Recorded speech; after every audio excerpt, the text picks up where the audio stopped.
श्रीमद् भागवत पुराण अष्टम स्कंध 14वां अध्याय।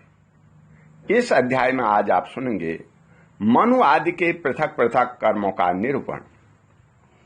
राजा परीक्षित ने पूछा, हे भगवान, आपके द्वारा वर्णित ये मनुपुत्र सप्तर्षि आदि अपने अपने मनवंतर में किसके द्वारा नियुक्त होकर के कौन कौन सा काम किस प्रकार करते हैं, यह आप कृपा करके मुझे बतलाइए। श्री सुखदेव जी कहते हैं, हे परीक्षित, मनुपुत्र सप्तर्षि और देवता सबको नियुक्त करने वाले स्वयं भगवान ही हैं। हे राजन, भगवान के जिन यज्ञ पुरुष आदि अवतार शरीरों का वर्णन मैंने किया है, उन्हीं की प्रेरणा से मनु आदि विश्व व्यवस्था का संचालन करते हैं। चतुर्योगी के अंत में समय के उलटफेर से जब श्रुतियां नष्ट प्राय हो जाती हैं, तब सप्तर्षिगण अपनी तपस्या से पुनः उनका साक्षात्कार करते हैं। उन श्रुतियों से ही सनातन धर्म की रक्षा होती है। हे राजन, भगवान की प्रेरणा से अपने अपने मनवंतर में बड़ी सावधानी से सबके सब मनु पृथ्वी पर चारों चरण से परिपूर्ण धर्म का अनुष्ठान करवाते हैं। मनुपुत्र मनवंतर भर काल और देश दोनों का विभाग करके प्रजा पालन तथा धर्म पालन का कार्य करते हैं।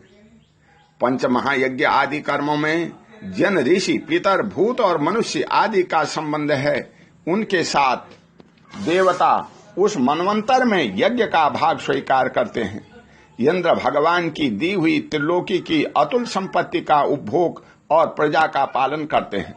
संसार में यथेष्ट वर्षा करने का अधिकार भी उन्हीं को है।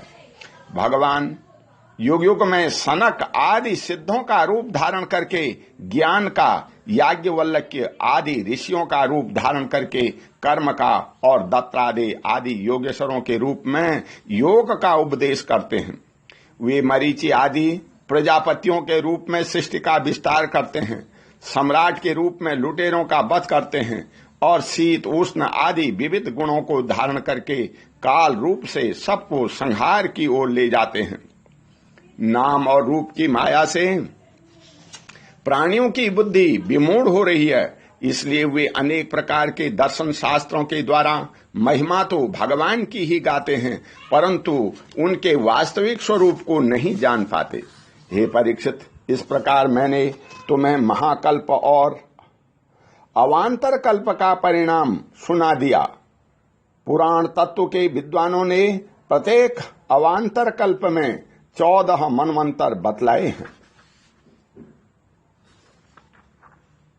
ओम शांति।